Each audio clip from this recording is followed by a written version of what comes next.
Y ahora sí al desarrollo de nuestra siguiente semana, para lo cual voy a comenzar a compartir pantalla de lo que veremos a continuación, donde vamos a hacer un reencuentro muy puntual acerca de nuestro marco teórico de nuestras primeras 7 semanas. Y sobre la base de ello, pues ya nosotros estaremos viendo, desarrollando, presentando también nosotros a continuación eh, nuestro material práctico, ¿no? También vamos a ir desarrollando entonces con ello nuestro material práctico, ¿ya? ¿Qué tal, qué tal? Muy buenas tardes con todos. ¿Qué tal, señorita? Chaneli, ¿qué tal? ¿Cómo están, chicos? Muy bien, vamos a iniciar entonces de una vez ya con el desarrollo de nuestro repaso o reforzamiento, pero vamos a ir revisando los temas que anteriormente hemos llegado a consolidar, pero que ahora vamos a señalar en los puntos claves. Muy bien, para antes de resolver nuestro material práctico también. Al momento de referirnos a la psicología como una ciencia, recordemos que esta se va a llegar a presentar como una ciencia a partir de la transición que llega a darse de la psicología que llega a atender a nivel precientífico el tema del alma y que luego llega a convertirse en una ciencia. Y esto ocurre gracias a los aportes del llamado positivismo de Augusto Comte. Con Comte, entonces, se da un gran valor hacia el uso del llamado método que se va a llegar a dar de carácter experimental. El método experimental se vuelve el método por excelencia, por el cual la psicología se va a llegar a convertir en una ciencia. Recordemos que inicialmente la psicología formó parte de la metafísica, ya que llegó a abordar el tema acerca del alma y abordar el tema acerca de lo que es el alma, el ser. Eso correspondería hacia el ámbito, pues, metafísico, ¿no? Eso correspondería, dijimos, hacia el ámbito de naturaleza metafísica. Bien, a ver. Y en ese sentido vamos a ver un ratito, chicos, un momentito nomás.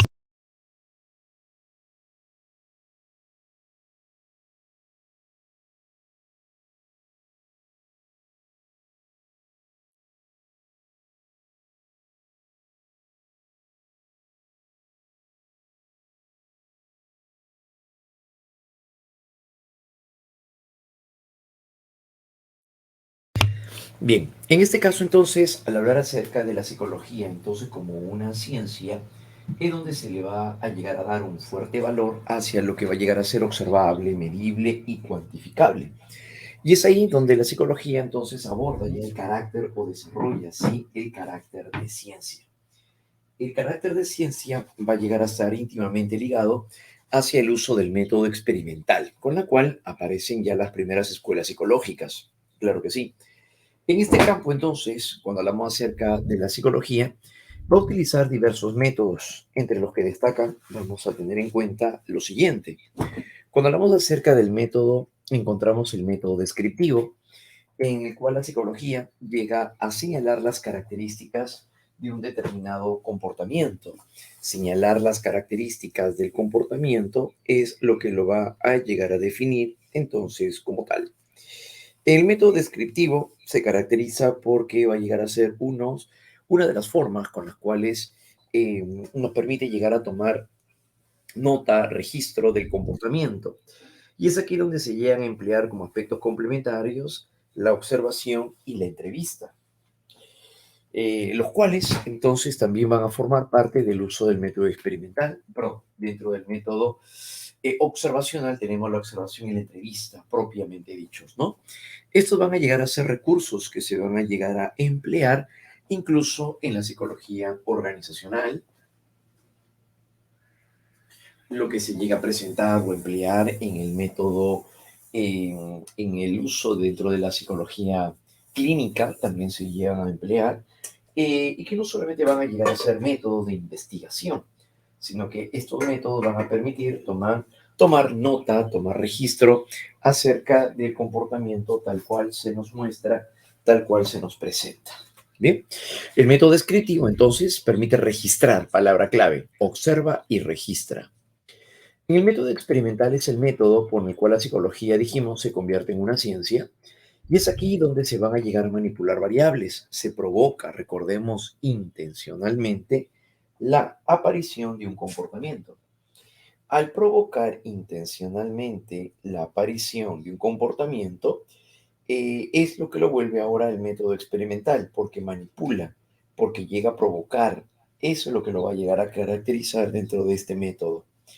Entonces, el método donde se provoca intencionalmente la aparición de un comportamiento o manipulando ciertas variables es lo que va a llegar a caracterizar entonces así a este método, ¿no? Llamado, por tanto, el método de carácter experimental. Se manipulan variables.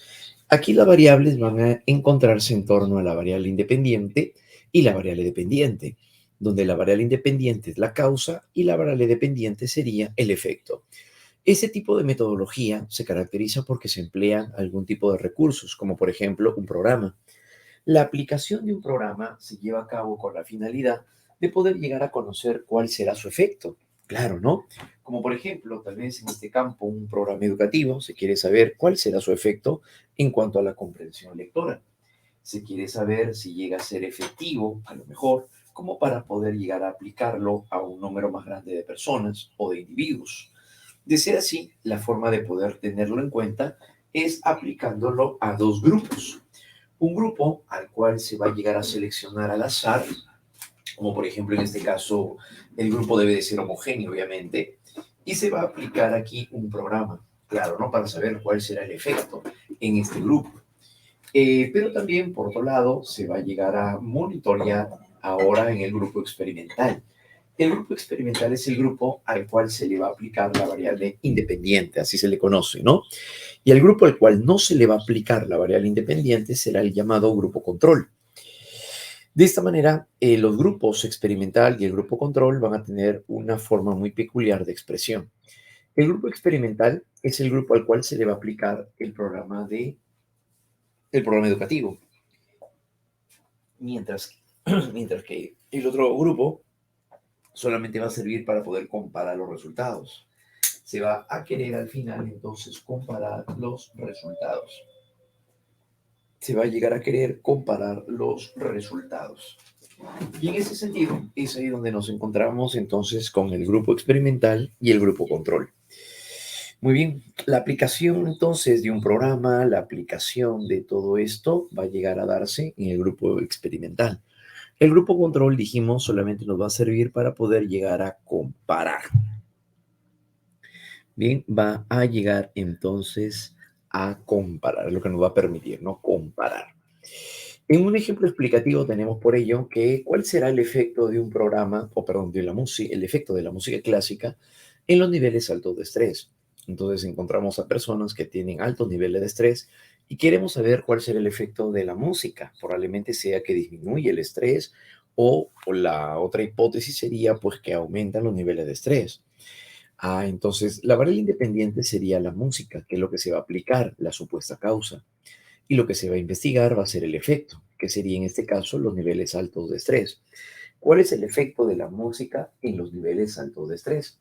Entonces, al momento de abordar este estudio, es allí donde vamos a llegar a encontrar estas características. Pero por supuesto que sí. Entonces, aquí tenemos al método correlacional.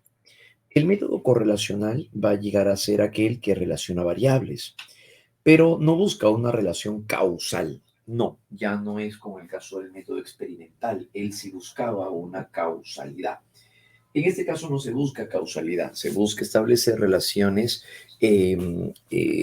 presentando una relación directa o una relación directa, o perdón, relación directa o una relación inversa. Y estas relaciones se establecen a nivel de cálculos estadísticos. Por tanto, entonces, ¿qué relación existe entre la autoestima y el liderazgo? Estamos hablando de que no estamos buscando provocar o propiciar el liderazgo. No, solo se establece la relación. Se establece entonces de esta manera la relación. Se busca establecer, como dijimos, una relación entre las variables. ¿Qué relación existe entre el pensamiento crítico y la comprensión lectora? Claro, ¿no? No vamos a provocar intencionalmente el desarrollo, pues, de la comprensión lectora. No se busca ello. Eso corresponderá al método correlacional. qué relación existe. Así lo podemos encontrar en sus más repetidas formas de expresión. Pero también, por otro lado, tenemos que encontramos a las llamadas escuelas o enfoques psicológicos. Recordemos que hablar acerca de la psicología como una ciencia, entonces es verlo reflejado también en este campo. La psicología como una ciencia tiene un valor muy significativo por la manera como se va a llegar a presentar, ¿no? El manejo, el desarrollo, tiene que ver mucho también con estos detalles. Entonces, la psicología, las escuelas psicológicas son el aspecto central por el cual se va a ir desenvolviendo este carácter, ¿no? De ciencia o de psicología como una ciencia. La manera como se vaya a ir plasmando o representando, pues bueno, eso es lo que lo va a llegar a definir como tal. La psicología entonces va a tener un desenvolvimiento muy peculiar, muy interesante, y van a utilizar obviamente la parte de los métodos que hemos estado viendo, pero sobre todo, como ya vimos, el método experimental, el cual será el método por excelencia con la cual la psicología se puede llegar a convertir en una ciencia. Bien, entonces, este va a llegar a ser uno de los puntos claves para poder comprender el desarrollo de la psicología. Es aquí donde encontramos a las escuelas. Recordemos que una diferencia entre escuelas y enfoques es que las escuelas van a llegar a ser clásicas. Las escuelas son clásicas, las escuelas son rígidas en cuanto a la metodología, en cuanto a el plano teórico, el marco teórico o plano teórico que vaya a llegar a emplear. Por eso llegamos a señalar que va a llegar a ser rigurosa. ¿Bien? Las escuelas psicológicas, dijimos, van a llegar a ser rígidas, por supuesto. Y es aquí donde encontramos también el hecho de que las escuelas psicológicas no van a tener pues ya vigencia, ¿no? Porque esta es una perspectiva, dijimos, clásica. No es que hoy existan, no es que hoy tengan vigencia, pero sí van a generar un gran impacto para el desarrollo de la psicología científica. Eso sí debemos de, obviamente, valorar, pues, ¿no? Claro, el desarrollo de la psicología como una ciencia va a tener un valor altamente significativo. Bien, entonces, ese va a llegar a ser un primer plano, ¿no? Las escuelas entonces van a llegar a utilizar obviamente el método experimental como el método crucial con el cual la psicología se va a llegar a desenvolver en este plano de la ciencia. Y la primera escuela psicológica fue desarrollada por Wilhelm Wundt. Wundt fue el personaje que le da un valor hacia poder investigar acerca de lo que es la conciencia, pero recordemos que se va a centrar en la estructura de la conciencia. Se va a centrar en la estructura de la conciencia. Esto significa entonces que el estructuralismo busca comprender de qué manera es que la mente se forma, cómo se construye la conciencia. Por eso el nombre de estructuralismo, porque se buscaba llegar a comprender la estructura de la conciencia. La estructura de la conciencia, entonces, va a llegar a ser el punto clave. En el caso del funcionalismo, si hablamos ahora acerca del funcionalismo, el funcionalismo va a tener como aspecto central ya no la estructura de la conciencia, sino cuál vendría a ser su función. Recordemos que los funcionalistas se centran más bien en las condiciones prácticas, es decir, ¿para qué sirve? Eso es lo que le interesa, ¿no? Entonces el punto de investigación, el centro de la investigación, ya no va a estar pues definida acerca de cuál es la estructura, de qué está compuesta la conciencia, no, sino que lo que importa ahora es saber para qué serviría.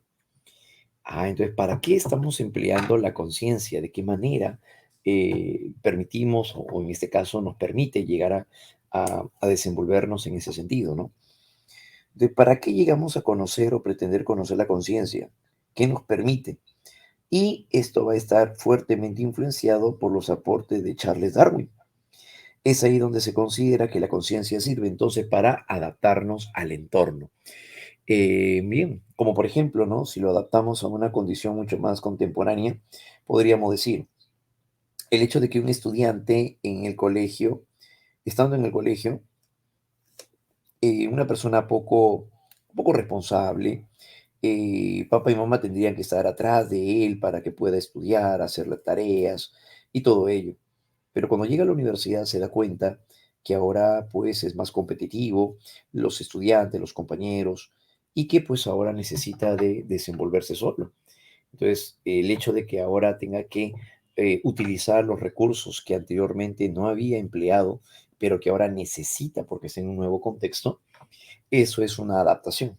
Adaptación significa entonces ajustarse al medio, significa ajustarse al entorno, y esto es la adaptación propiamente dicha. Entonces, así es como se emplea. Y va a utilizar el método experimental también. En términos psicoanalíticos, a continuación, desde el punto de vista freudiano, ahora nos vamos con Freud. Freud rompe el esquema clásico de que la psicología se centraba en el estudio de la conciencia. Él ahora se enfoca hacia aquello que es más profundo a la conciencia. ¿Y cuál va a llegar a ser? Pues ahora la mente. Cuando hablamos acerca de la mente o la conciencia, este va a llegar a ser el punto clave entonces por el cual se va a interesar Sigmund Freud. Sigmund Freud entonces le da un fuerte valor hacia llegar a comprender la parte más profunda de la mente. Según él, ese es el meollo del asunto para poder explicar la personalidad. El tema central de Freud fue la personalidad y se centró en el estudio de personas con alteraciones mentales. Recordemos que él fue psiquiatra. Entonces, su estudio y definición o desenvolvimiento de su teoría estuvo basado en personas con alteraciones mentales.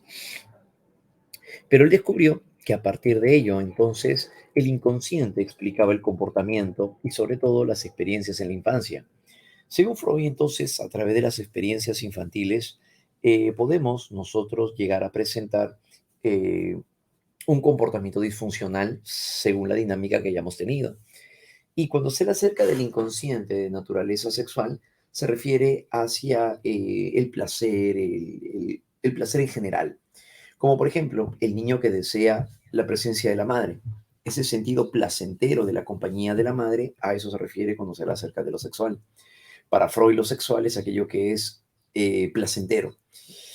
El niño siente placer al momento de chupar sus dedos. Puede haber mucho placer oral y eso lo lleva a una fijación. Según Freud, más adelante en una fijación oral, hará de la persona una persona muy dependiente, sobre todo de la figura femenina. Entonces ahí se produciría un complejo, ¿no? Se forma, se construye entonces así un complejo. Entonces el inconsciente se presenta así, de esta manera, de forma sexual, ¿no? El inconsciente de naturaleza sexual. Y pretende explicar entonces a raíz de esto, como comentábamos, la personalidad, la cual va a llegar a centrarse en una personalidad patológica, la cual se llegará a dar, dijimos, en una personalidad pues patológica. Muy bien. Y esto es lo que veremos en este caso. El valor por las experiencias de la infancia y los impulsos instintivos como el eros y el tánatos van a llegar a ser una pieza clave para poder explicar, como dijimos, la personalidad. La forma como actuamos entonces depende de lo que hemos reprimido de nuestras etapas tempranas de la vida. Según Freud, tendría que ver con eso. De tal manera que si una joven hoy en día es de las personas que dicen, yo no tengo amigas ni tampoco deseo, porque en verdad no confío en nadie. Desde el punto de vista psicoanalítico, podríamos decir de que a lo mejor ella está evitando vincularse afectivamente con alguien, ya que inconscientemente experimentó la pérdida. Personas que estuvieron muy cerca de ella finalmente terminaron alejándose o simplemente no regresaron. Ella no quiere volver a experimentar lo mismo. Entonces, inconscientemente desarrolla un rechazo hacia los demás, sobre todo hacia la figura masculina. Ella trata de justificarse diciendo, vamos, al final es mejor estar sola que mal acompañada. Lo que ella está haciendo es una forma de racionalización, justificando la no necesidad de tener a alguien, pero el principal factor, ¿para qué es? para evitar sufrir. Entonces, de esta manera es allí donde Sigmund Freud llega a explicar las personalidades y esto sobre la base del inconsciente. Recordemos que aquí el aspecto central es del inconsciente, ¿no? Del punto de vista de Freud, ¿ya? Muy bien, entonces eso es lo que va a llegar a suceder, ¿no? A partir de esto.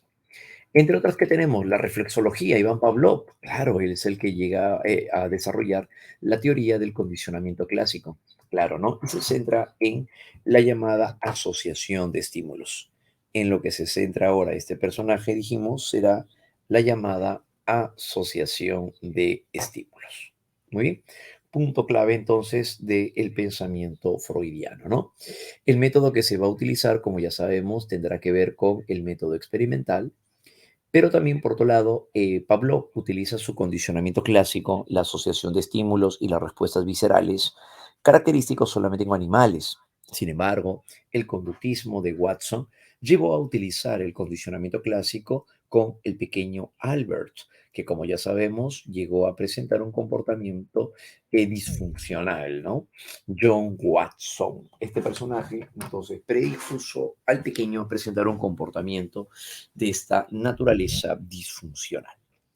El objeto de estudio de la conducta va a llegar a ser más bien lo observable, lo medible, lo cuantificable, y se centrará más bien en el modelo ER. Todo estímulo generará una respuesta. Los estímulos ambientales determinan así la respuesta entonces de los individuos. Claro, claro que sí. Pero sobre todo el medio ambiente. Los estímulos ambientales predisponen hacia el desarrollo del comportamiento. Método que se va a utilizar será el método experimental. Por parte de la Gestalt o de la Gestalt, esta viene a ser una escuela psicológica llamada también psicología de la forma, y la que va a llegar a tener como exponente a Kohler, a Wertheimer y a otros más. En este campo, consideraría que el objeto de estudio va a ser ahora la percepción sensorial. Entonces esto significa que se le va a llegar a dar sumo valor. Esto significa, dijimos entonces, que se le va a llegar a dar sumo valor hacia asumir de que el todo es más que la suma de las partes. Al decir que el todo es más que la suma de las partes, entonces significa llegar a considerar a partir de esto que nosotros cuando percibimos formamos totalidades, no elementos aislados.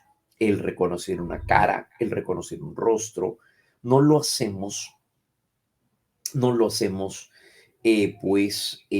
por partes, ¿no? Sino que nuestra mente forma, construye una representación general. El todo es más que la suma de sus partes y es ahí donde se centra esto en el ámbito de la pregnancia. Muy bien. Por otro lado, en los enfoques psicológicos encontramos a enfoques que vienen a ser la parte más contemporánea y flexible, como dijimos, a diferencia de las escuelas. Bueno, pues en el caso de los enfoques, llegan a surgir también como una reacción frente a las escuelas.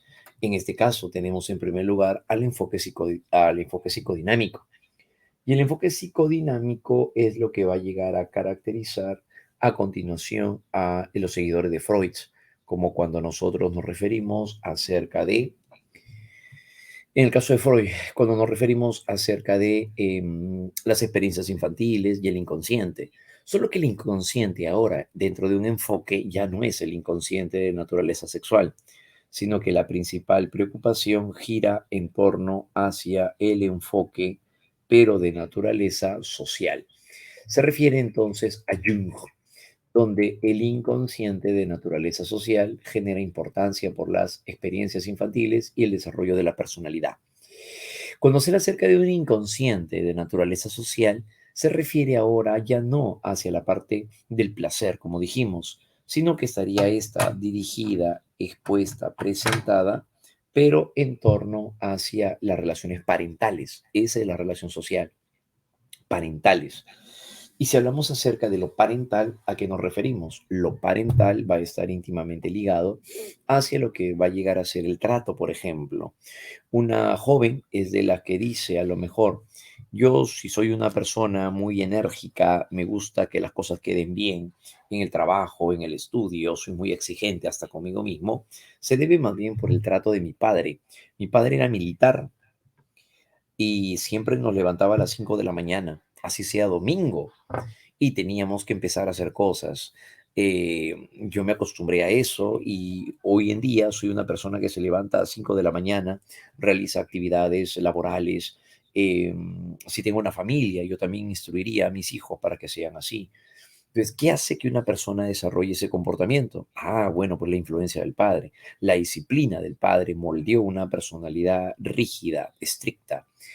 Entonces, de esta manera es donde Jung señala que el desarrollo de la personalidad estaría fuertemente vinculada hacia las experiencias que tenemos, pero con los progenitores, o sea, con las figuras parentales. Muy bien, con las figuras parentales. A eso se refiere con el inconsciente de naturaleza social. Por lo tanto, ya no le dan tanto valor, no estamos diciendo de que niega, sino que le restan valor a lo que va a llegar a ser, pues, le restan valor más bien hacia lo que será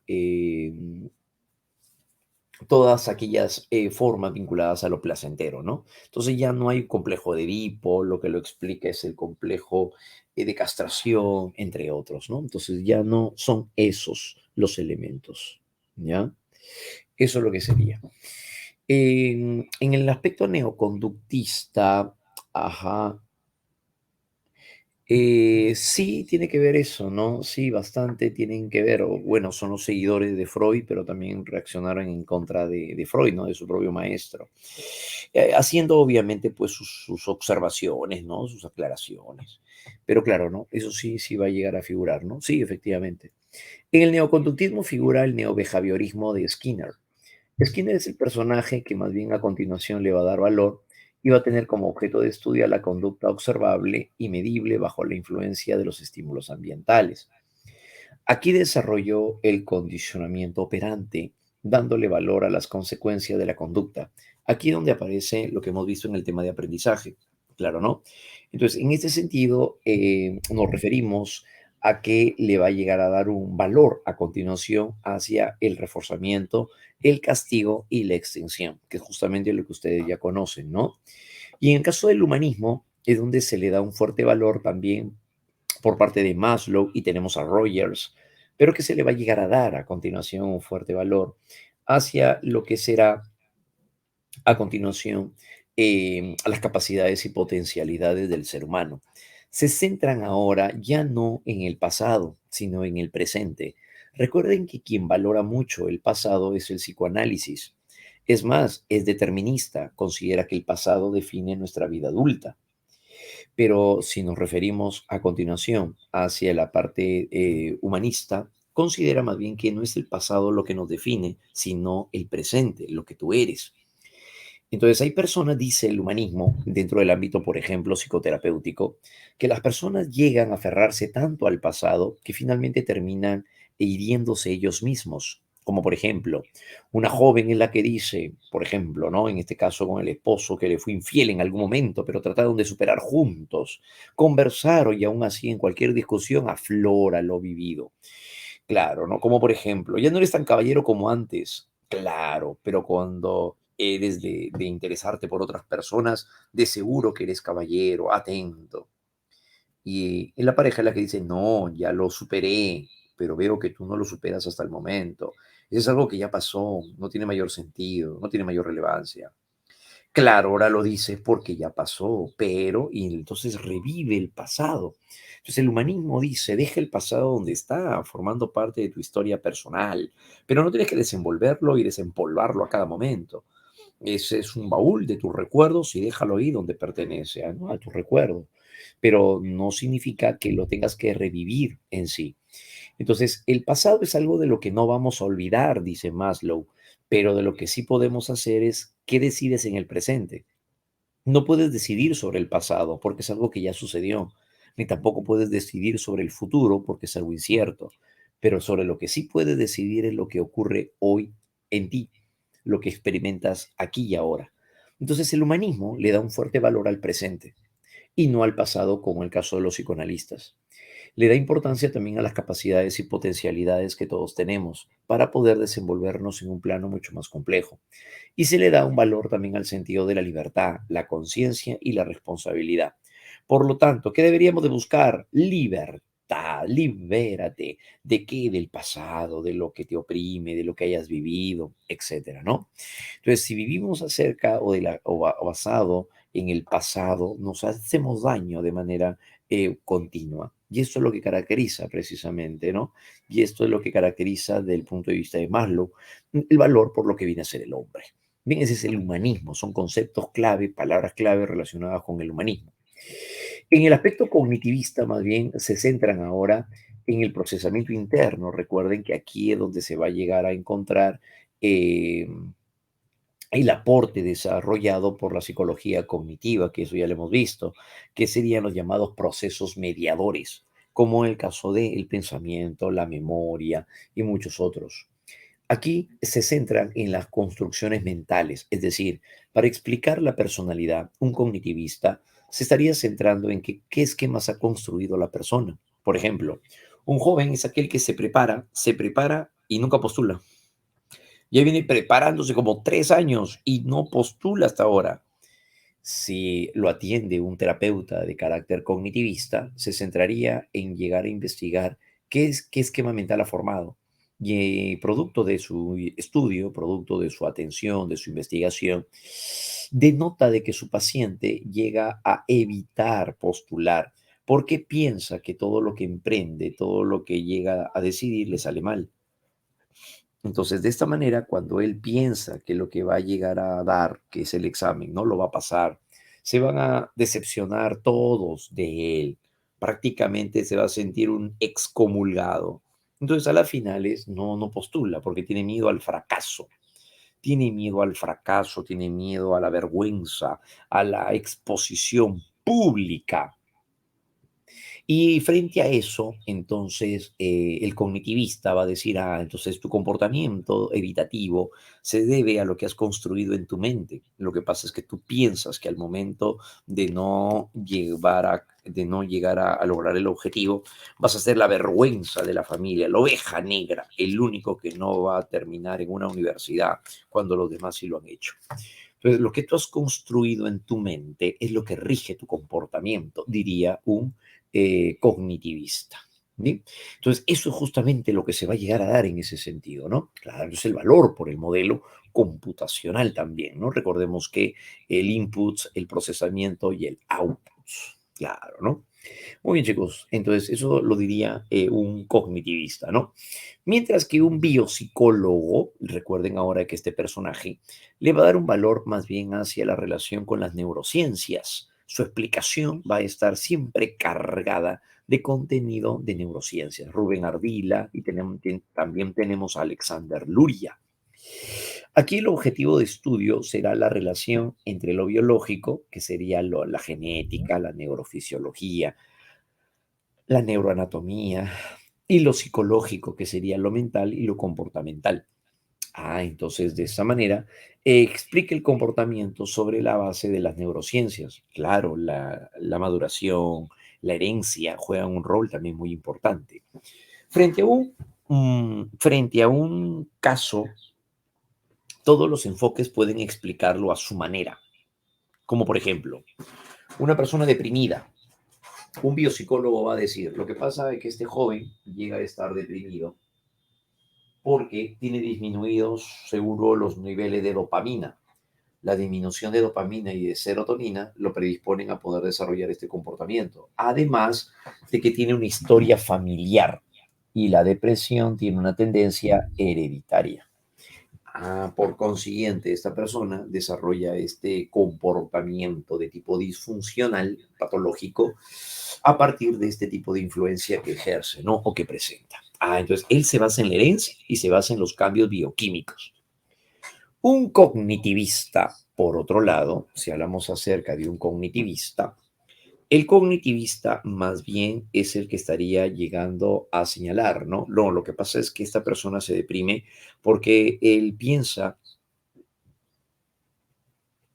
que no se puede confiar en nadie. no tiene a nadie a quien pueda llegar a vertir todos sus problemas y él cree ser el culpable de todo lo que le sucede a su alrededor. Entonces, de tal manera de que si esta persona llegara entonces a tener esta forma de pensamiento, esta idea, mejor dicho, entonces lo va a llegar a programar, ¿no? Recordemos que ellos van a utilizar bastante los términos de el modelo computacional, ¿no? Entonces, de esta manera sucede pues que va a llegar a presentar este comportamiento. Al momento en donde se va a llegar a dar entonces la programación mental, si este joven se ha programado para no tener a nadie en su corazón, porque considera de que va a llegar a ser atacado. Prefiere estar solo, entonces también de esa manera, claro. Bien. Entonces, de ser así, es donde viene el cognitivismo, ¿no? Pero si nos referimos ahora hacia otro plano, por ejemplo, a ver a qué plano nos podríamos llegar a referir. En el plano humanista, por ejemplo, ¿a qué nos referimos? En el plano humanista podríamos decir, una persona se deprime porque no ha encontrado el verdadero sentido de su vida. No ha encontrado el verdadero sentido de su vida. Claro, como no ha encontrado el verdadero sentido de su vida o a su vida, entonces es que se encuentra deprimido, no encuentra el verdadero valor de lo que tendría que estar haciendo o desarrollando. Entonces, ese va a llegar a ser, pues, ¿no? El sentido peculiar para esto. Entonces el sentido de la vida, claro, no ha explorado cuáles son sus verdaderas capacidades, habilidades o destrezas. Entonces, al no llegar a presentar esto, lo presentaría a partir de esa condición, ¿no? La falta del sentido de la vida. Como no ha definido quién es y lo que quiere hacer de sí mismo, entonces lo lleva finalmente a este tipo de comportamiento, ¿no? Muy bien. Entonces, eso es justamente lo que podríamos estar encontrando en ese sentido. Por otro lado, por otro lado,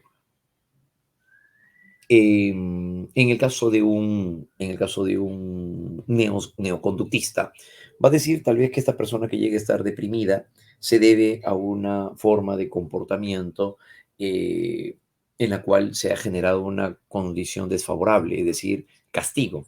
Ha desarrollado este comportamiento por castigo.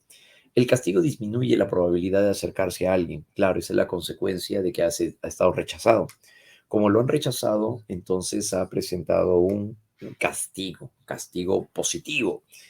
Y ese castigo positivo, entonces ha hecho que esta persona llegue a lograr finalmente un cuadro depresivo. Muy bien. Por otro lado, para un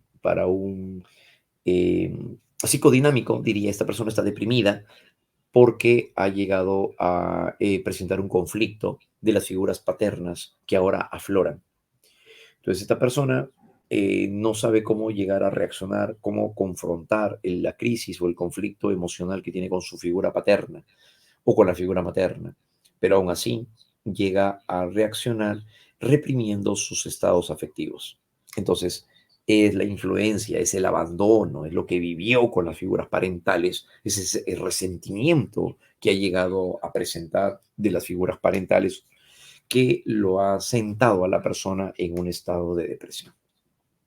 Entonces, de eso se trata, ¿no? Entonces, cada enfoque lo explica a su manera. Eso es lo que va a suceder, ¿ya? Muy bien. Entonces, claro, entonces eso es lo que va a suceder, correcto. Entonces, para los esquemas, perdón, para los cognitivistas, lo que predomina es el esquema mental. Y para los biopsicólogos corresponde entonces la parte de las neurociencias, ¿ya? Pero todas tienen un valor, obviamente, también significativo. Muy bien, chicos. Entonces, eso vendría a ser, ¿no?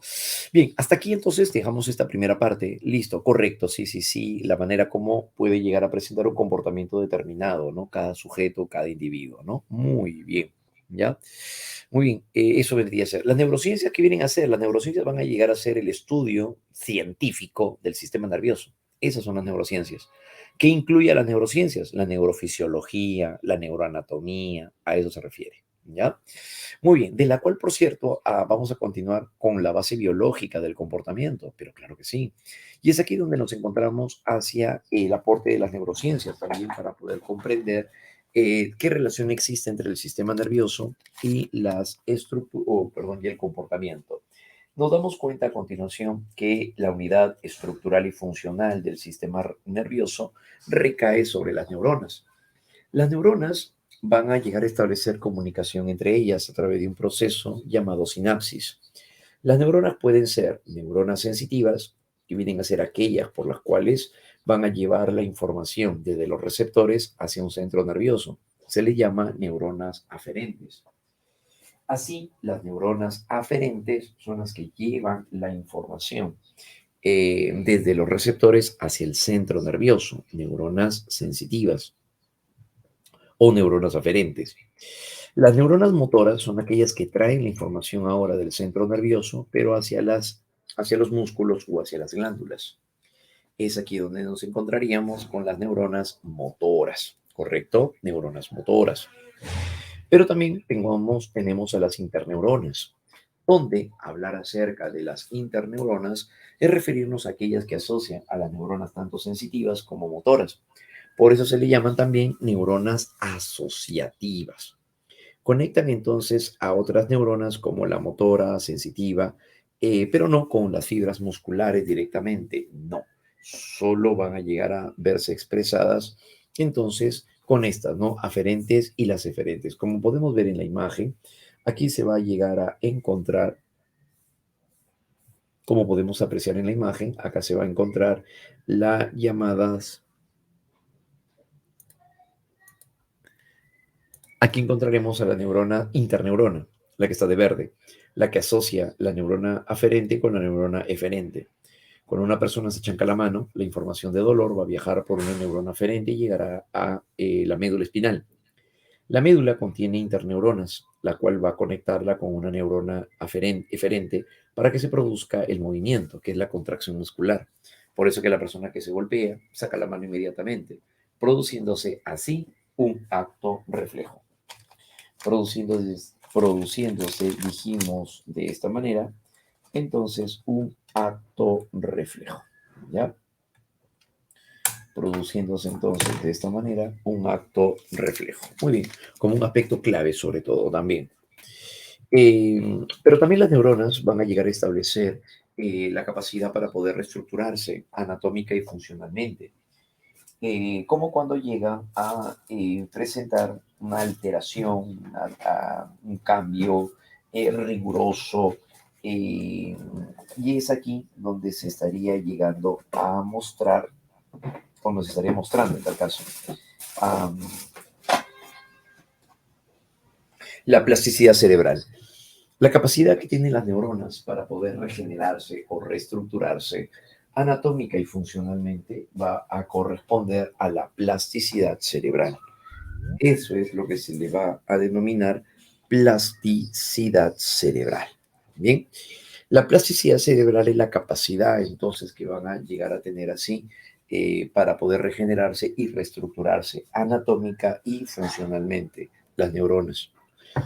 Esto no solamente ocurre entre los accidentes, como cuando un pequeño se llega a lesionar el hemisferio derecho, supongamos.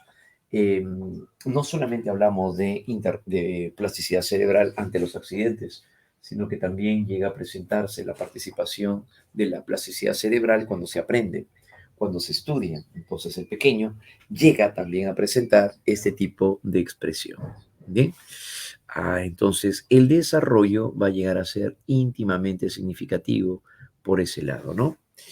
Muy bien, entonces regenerarse y reestructurarse anatómica y funcionalmente a lo largo de la vida, adaptándose de forma continua y compleja. ¿Bien? Así sería. El sistema nervioso se divide en sistema nervioso central y sistema nervioso periférico. El sistema nervioso central se divide en encéfalo y médula espinal.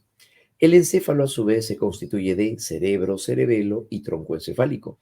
El cerebro va a encontrarse como el órgano que va a llegar a estar dividido por surcos o cisuras, Rolando, Silvio y la perpendicular, los cuales darán como origen a los lóbulos cerebrales. 5 lóbulos cerebrales. En este caso tenemos también, por cierto, la expresión de 2 hemisferios. El cerebelo viene a ser la estructura que va a encontrarse debajo del cerebro.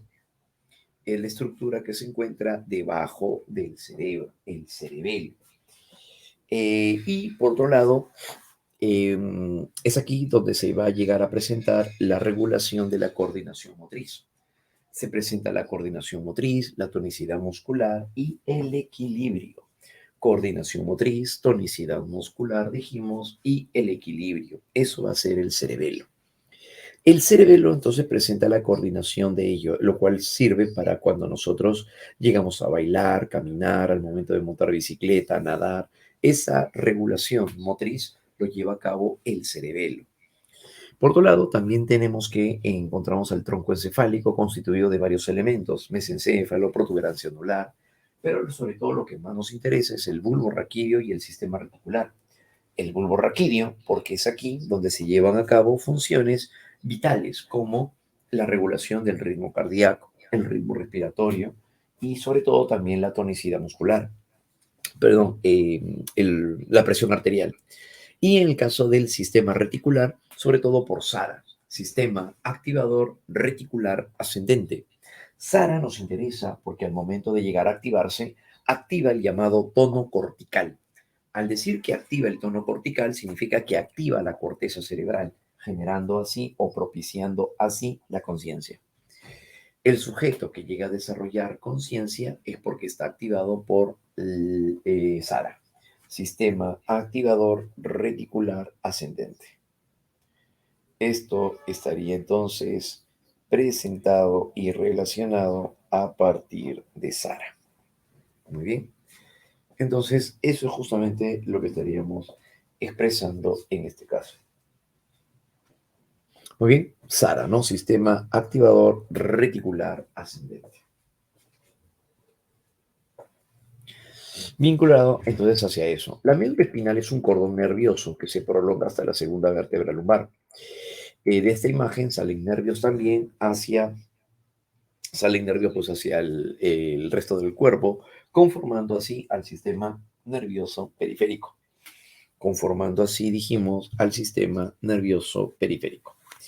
Regula así los actos reflejos a partir de la sustancia gris de la médula espinal, claro, y el daño que se pueda dar a nivel de la médula tiene que ver con la parte o la altura del cuello, ¿no? Donde se pueda llegar a dar. Como por ejemplo el daño cervical estaría provocando la tetraplegia o la cuadriplegia. Claro, ¿por qué? Porque se pierde la conexión entre el encéfalo, como podemos ver en la imagen, y de darse la lesión aquí a nivel cervical, se pierde la conexión con los brazos y las piernas. Por lo tanto, se daría la cuadriplegia, que como habíamos explicado, le sucedió esto a Christopher Reeve, un actor de los 80 muy exitoso. A la altura también de a la médula dorsal, a nivel inferior o más abajo, produciría una paraplegia. Significa entonces que la persona no podría llegar a mover las piernas, pero sí podría mover los brazos. Eso se llama paraplegia. En este caso se refiere entonces a la forma en la cual se presenta la lesión en la médula espinal. Médula espinal. ¿Bien? El sistema nervioso periférico, por otro lado, es aquella que nos permite llegar a abordar diversos nervios que van alrededor del cuerpo. Por eso se llama periférico, porque está en la periferia, alrededor. Y tenemos que hay nervios que se van hacia la parte superior, conformando los nervios craneales, los 12 pares de nervios craneales. Pero también tenemos aquellos que salen de la médula y se ramifican en el resto del cuerpo, llamado sistema de nervios raquídeos. Los nervios raquídeos, o también llamados nervios espinales, son aquellos que estarían conformados por los nervios aferentes y los nervios eferentes. Claro, tanto los nervios aferentes como los eferentes pertenecen a lo que será, a lo que pertenece a lo que será el sistema raquídeo, ¿no? Claro, nervios raquídeos. Muy bien. Entonces, es aquí donde nos encontramos con el sistema somático. Pero sobre todo el de principal importancia para nosotros en el campo de la psicología va a llegar a ser el sistema autónomo o neurovegetativo, porque es aquí donde se va a encontrar el sistema simpático y el parasimpático. El simpático, en su gran mayoría de manifestaciones, va a llegar a ser activador o excitador, como por ejemplo dilatar la pupila, dilatación de la pupila, inhibición de la salivación, subir, aumentar las pulsaciones y participa en cuanto a la adrenalina. claro, ¿no? Propicia así la excitación sexual también y la eyaculación.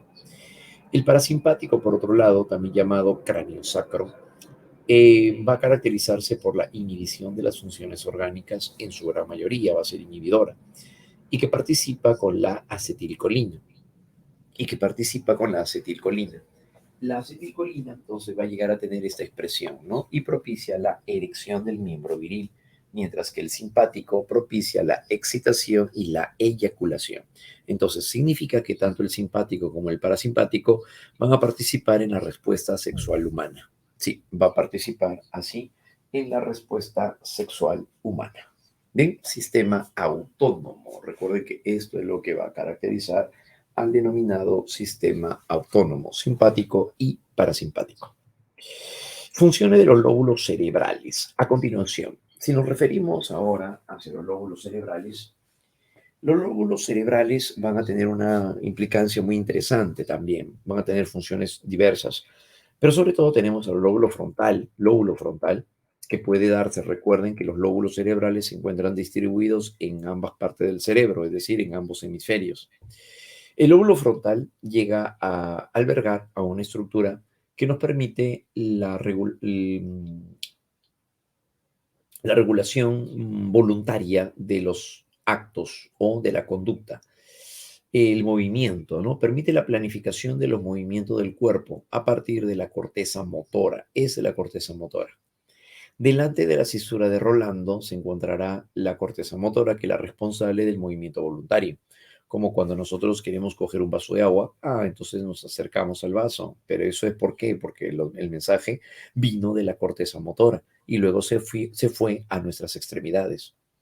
Muy bien.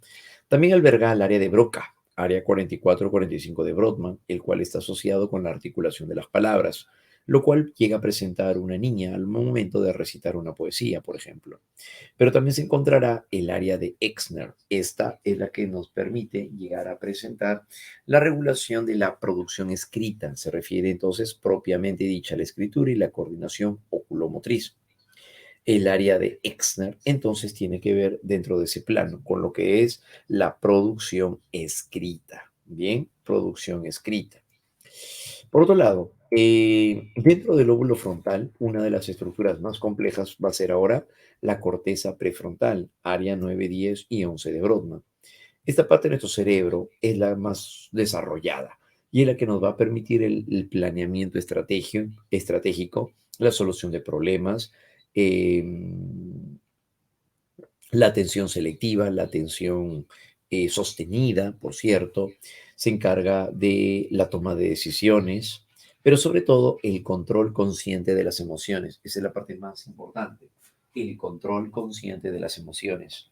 Si no fuese por la corteza prefrontal, nuestro comportamiento sería bastante primitivo. Reaccionamos simplemente a través del sistema límbico y lo que hacemos es llegar a reaccionar de manera impulsiva. Pero la corteza prefrontal, cuando logra madurar, llega a regular el comportamiento emocional. ¿Bien? Entonces, eso haría la corteza prefrontal. En el lóbulo parietal es donde encontramos ahora la estructura que nos permite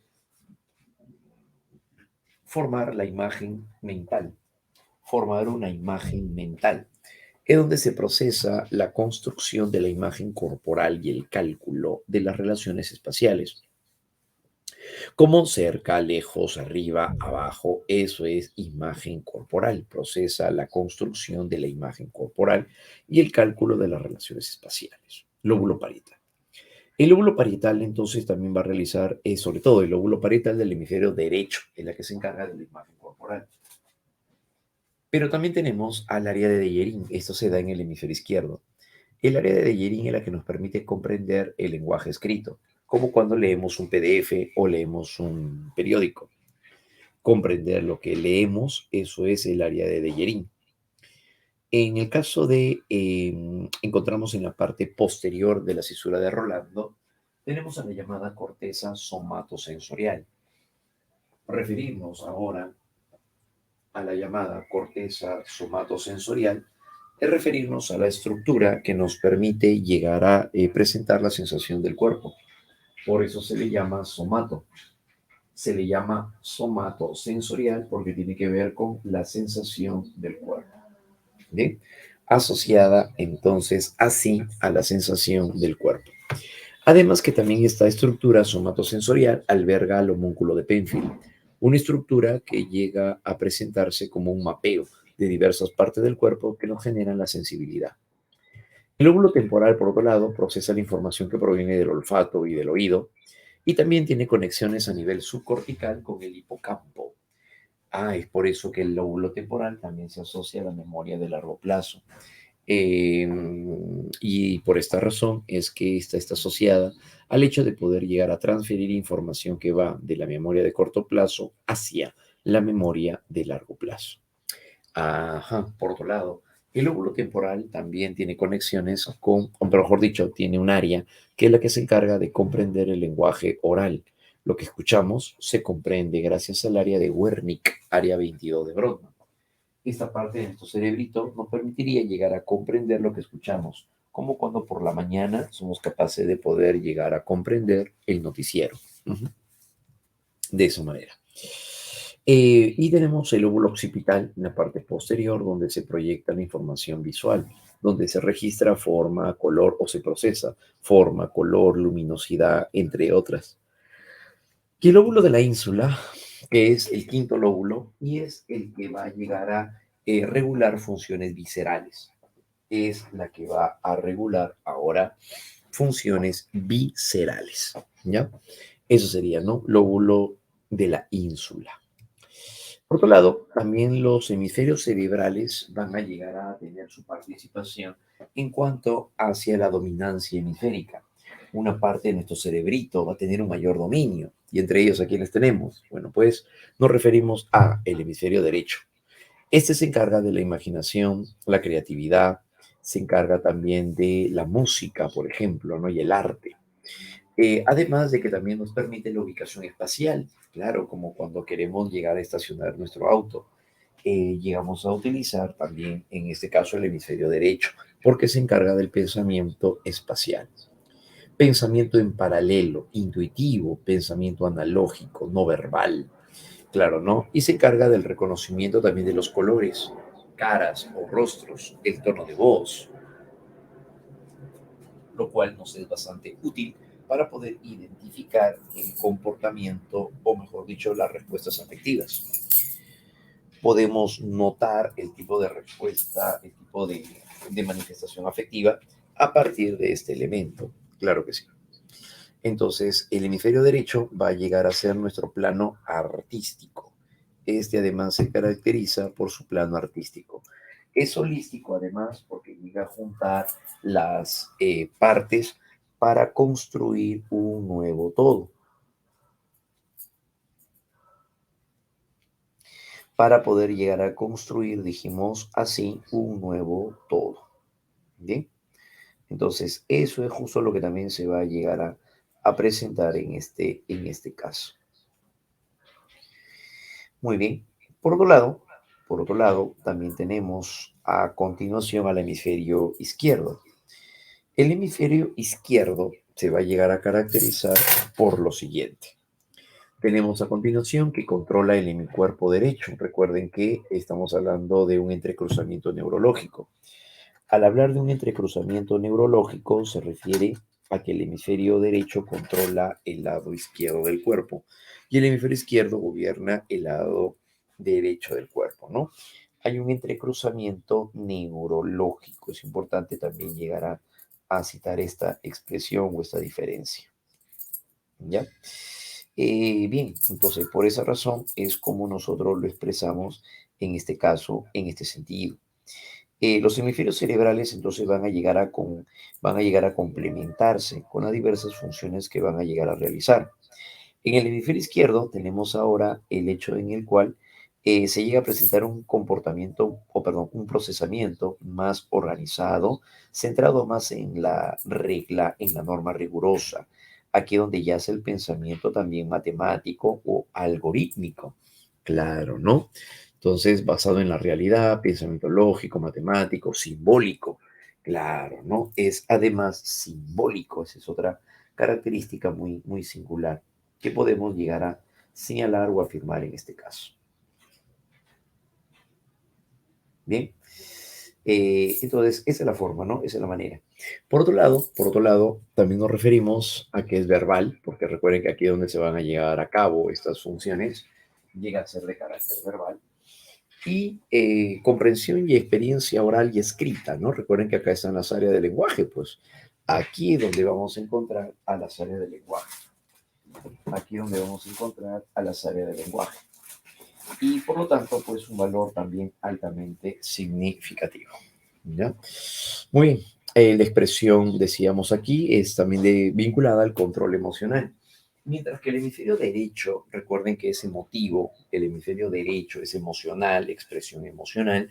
El hemisferio izquierdo lo que hace es llegar a controlar racionalmente las emociones. El hemisferio izquierdo descompone el todo en partes, por eso es analítico. Mientras que el hemisferio derecho junta las partes para construir un nuevo todo, por eso se dice que es sintético. Y por eso se dice que este más bien será, pero de carácter sintético. ¿Ya? Muy bien, a eso se refiere. Por otro lado, a nivel subcortical, ya estamos hablando a nivel interno, a nivel subcortical más bien nos encontramos con el sistema límbico, conocido como el circuito de Papez. Y este se caracteriza porque va a regular fisiológicamente las emociones, ligado a las emociones. El tálamo es la estructura que se le conoce como la secretaria del cerebro. Todos los sentidos pasan por el tálamo para llegar a la corteza cerebral, como por ejemplo el lóbulo occipital. Va a tener que pasar primero por el tálamo la información visual para recién llegar al lóbulo occipital. Todos los sentidos pasan por el tálamo a excepción del olfato, porque el olfato ya tiene conexiones directas con el bulbo olfativo. Ujú. El hipotálamo tiene diversas funciones, sobre todo vinculadas a la conducta alimenticia, ligadas al hambre, la sed, la saciedad, la respuesta fisiológica de las emociones, ya que regula al sistema autónomo, es decir, al simpático y al parasimpático. Bien, y además es aquí donde se presentaría la homeostasis, que es lo que mantiene el hipotálamo, la homeostasis. Y eso es lo que va a llegar a presentar el hipotálamo, dijimos que sería la homeostasis. El hipocampo, por otro lado, el hipocampo es aquel que mantiene por corto tiempo información que luego se consolidará en la memoria de largo plazo. Aquí convierte información de la memoria de corto plazo hacia la memoria de largo plazo, como ya sabemos. El hipocampo entonces participa además durante el sueño, es decir, consolida la información a través del sueño.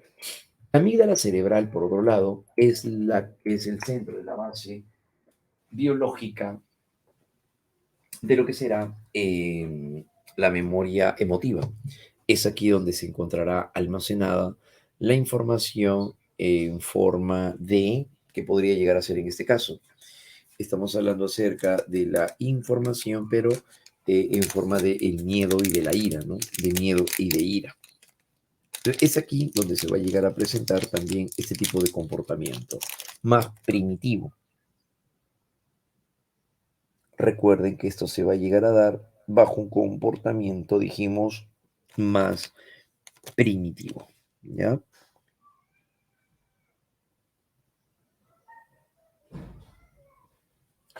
Muy bien. Entonces, a raíz de ello, ¿no? Por otro lado, también tenemos en el área septal. En el área septal. Si nos referimos acerca del área septal, viene a ser ahora la estructura por el cual nosotros llegamos a presentar la regulación del orgasmo. Ujú. Y el cuerpo calloso, que es la que nos va a llegar a permitir la interacción o entre los hemisferios cerebrales, es la que comunica el hemisferio derecho con el hemisferio izquierdo. Comunica el hemisferio derecho con el hemisferio izquierdo. ¿Ya? Muy bien, muchachos. Entonces, ese justamente es al que nos vamos a llegar a vincular. Muy bien, excelente. Entonces, área septal y dijimos también el cuerpo calloso, ¿no? Como una pieza clave también dentro de todo esto. Muy bien. Esto sería entonces en cuanto a bases biológicas del comportamiento, ¿no? Claro, entonces ahí cerramos la parte de base biológica de manera muy puntual, todo aquello que hemos ido refiriendo, ¿no? Y pasamos ahora a las bases sociales del comportamiento. Teniendo en cuenta ahora las bases sociales, debemos de recordar que la interacción social desde el punto de vista de Vygotsky favorece también para el desarrollo de nuestras capacidades intelectuales. No se le puede atribuir solamente a lo biológico el desarrollo de las capacidades. Está bien que el hombre sea un Homo sapiens sapiens, pero si dejamos a un tipo en estado de abandono, por sí solo no va a desarrollar su corteza prefrontal, no, sino que va a necesitar de la interacción social, y eso lo afirmaba ya Vygotsky. Entonces, la interacción social favorece también hacia el desarrollo intelectual. Claro que sí, las capacidades neurológicas tienen que ver también dentro de este punto. Y es aquí donde nos encontramos a continuación con la socialización. Cuando hablamos acerca de la socialización, es un proceso en el que nosotros aprendemos normas, reglas, creencias, pautas de comportamiento a lo largo en sí de todo nuestro ciclo de vida, ¿no? Y este proceso se lleva a cabo a través de los agentes de socialización, que vendrían a ser como, por ejemplo, la familia y la escuela. Al adoptar un comportamiento es lo que va a regir nuestra vida en sí o nuestra personalidad. Y va a poder llegar a manifestarse la socialización de diversas maneras. En ese sentido, ¿a quién nos estamos refiriendo? Bueno, pues tenemos en primer lugar hacia la socialización primaria. La socialización primaria es el primer encuentro que nosotros tenemos a nivel social y esto va a caracterizar a la familia y a la escuela. Entonces es el primer encuentro social que nosotros tenemos y que influye el desarrollo de nuestra personalidad. Se desarrolla desde la infancia hasta la adolescencia. Recordemos que la socialización primaria abarca infancia, niñez y adolescencia. Eso es la socialización primaria. No vayamos a pensar que socialización primaria es solamente la familia y la socialización secundaria es la escuela. No, en la socialización primaria es donde se encuentra la familia y la escuela. Esta forma de socialización es cardinal porque nos permite construir nuestra personalidad y por ende, pues todo lo relacionado hacia nuestros conocimientos, valores y sobre todo también, pues aptitudes, ¿no? Desarrolla las condiciones más significativas en la construcción de una identidad. Por lo tanto, es la que va a llegar a definir finalmente quiénes somos, cuáles van a llegar a ser nuestras principales formas de comportamiento y qué es lo que nos define como tales. Y qué es lo que nos define como tales. ¿Ya? Muy bien, como un aspecto central también allí, ¿no?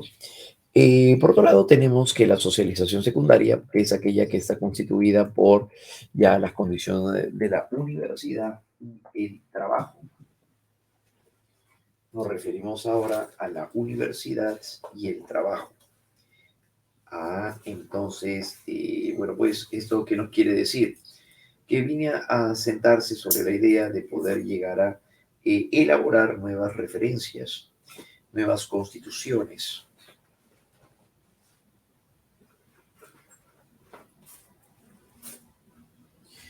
Se refiere entonces hacia ello, ¿no? A poder llegar a formar o construir una nueva forma de expresión o de representación. Tiene que ver entonces sobre la base de lo que hemos aprendido, sobre la base de lo que hemos construido en nuestra mente. Finalmente terminamos formando, construyendo una identidad. Esa identidad que refleja nuestra forma de ser es lo que va a llegar a caracterizar entonces al final nuestro comportamiento. Es decir, que también influye para la formación de nuestra constitución de personalidad. Recordemos que aquí no podemos decir, no podemos señalar categóricamente que va a llegar a determinar en sí, sino que va a llegar a influenciar, va a llegar a impactar en el sujeto, en el individuo. ¿Ya? Esa es la idea. Bien, por otro lado, además también se utilizan los medios de comunicación y las nuevas tecnologías de la información y de la comunicación, ¿no? Obviamente para poder adaptarnos mucho mejor. En una socialización terciaria o resocialización, es cuando llegamos a adoptar un comportamiento o normas o pautas de comportamiento que son propias de un grupo humano para poder acomodarnos a su naturaleza y exigencia. Pero también ocurre que es resocialización, no solamente aprender la cultura de otros o características o pautas de comportamiento para ajustarnos, para acomodarnos, sino que también por otro lado, sino que también por otro lado, se daría con las personas que han purgado condena en alguna prisión y estas personas pasan por un programa llamado programa de resocialización. En este programa de resocialización implica que las personas aprenden un oficio y se trata de esta manera reinsertarlos al medio social. Entonces aprenden un oficio que les permita sentirse útiles y que también puedan llegar a evitar la probabilidad de que sigan delinquiendo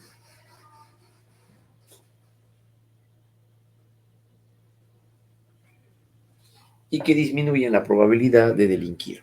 Entonces la resocialización viene a ser un programa que favorece también así a los sujetos.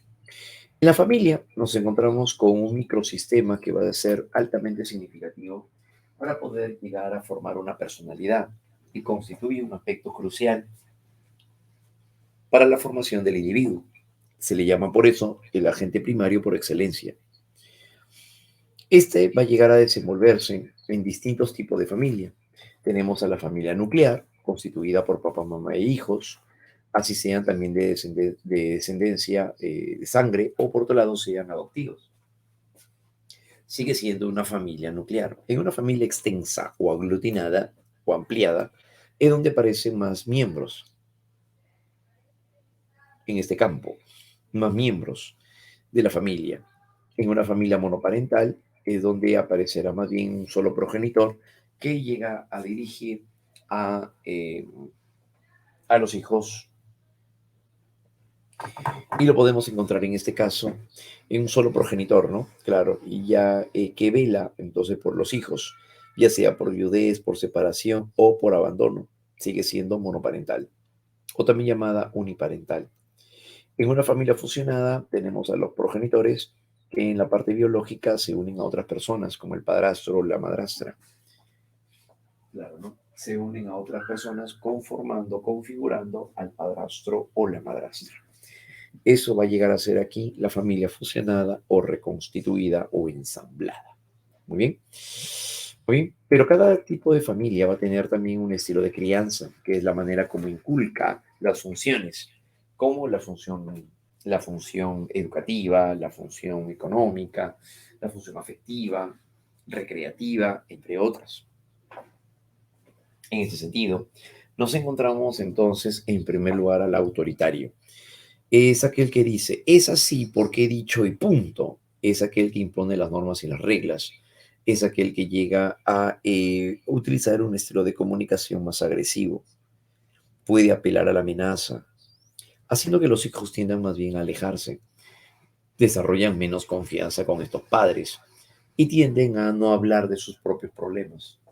Por lo general, también se ha llegado a encontrar que los hijos tienden a desarrollar problemas de adaptación, tendencia a ser rebeldes o sumisos y también con problemas alimenticios. Aquí hay mucho control, pero también hay poco afecto. Entonces los hijos tienden a desarrollar estas condiciones de ser rebeldes o de ser sumisos como parte de la expresión de su comportamiento. Muy bien.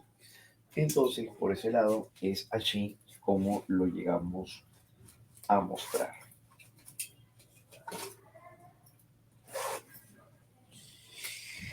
Característica que se daría en función entonces a esto, ¿no?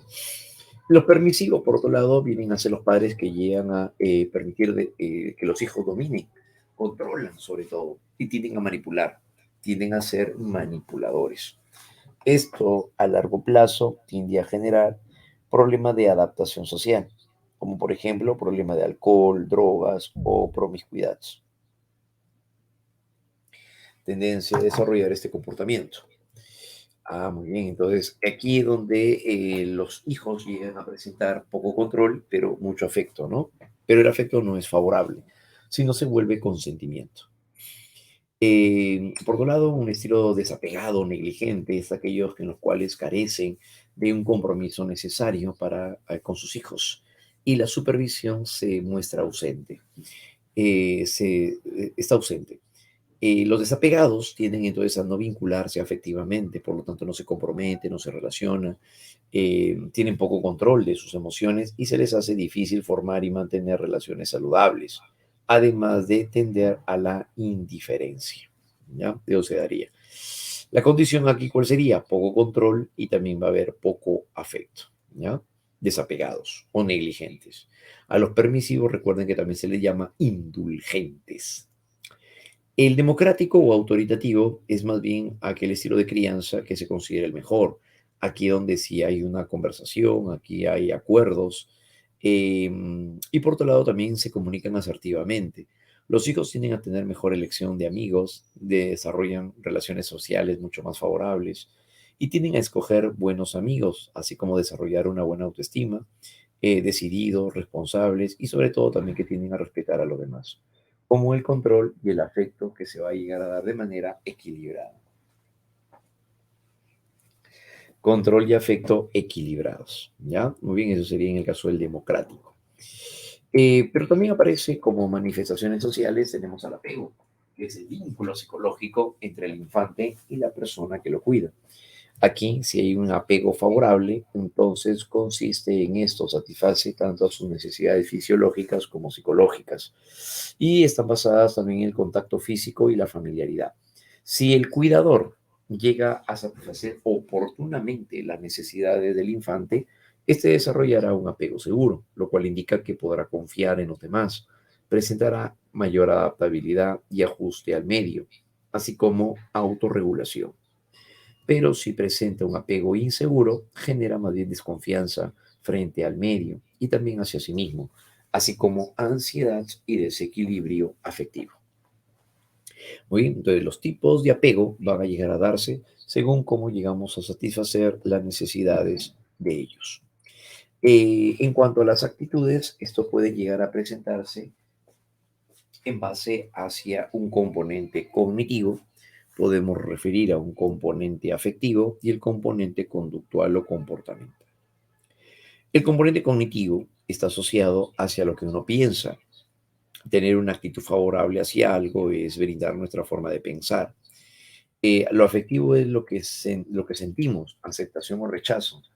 Alegría, tristeza, frustración, eso es actitud. Es un componente afectivo. Y el componente comportamental o conductual está referido a las acciones, a lo que se hace, a lo que se lleva a cabo. Decisiones acorde con la aceptación o el rechazo. Bien, se daría así, ¿no? Entonces, en las actitudes, una persona que tiene una actitud favorable hacia la música, no sé, baladas en inglés, dice a nivel cognitivo, yo pienso que las baladas en inglés son bastante buenas, relajantes para toda ocasión. Componente afectivo, me agrada, me gusta escuchar baladas en inglés. Comportamental, yo pongo siempre baladas en inglés cuando estudio, incluso cuando me voy a dormir. Me relaja, la verdad, me ayuda también a concentrarme, entre otras.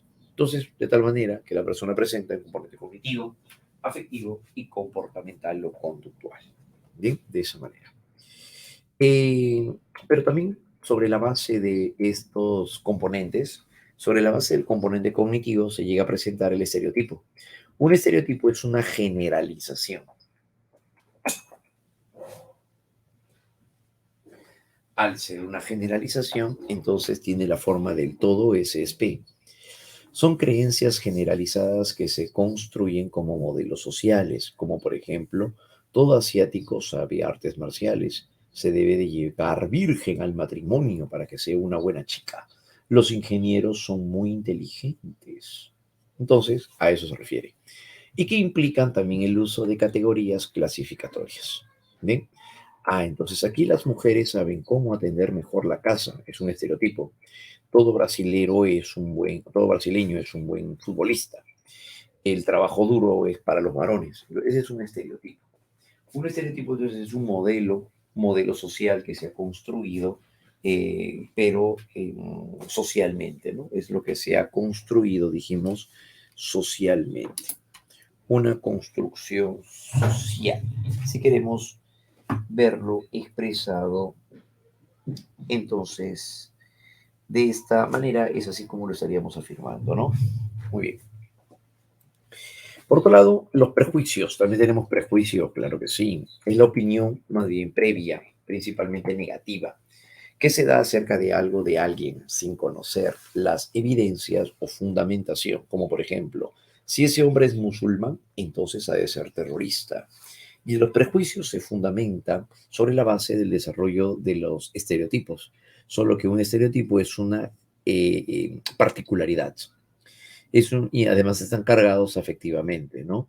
Si esa persona es de raza negra, entonces es problemático y ladrón.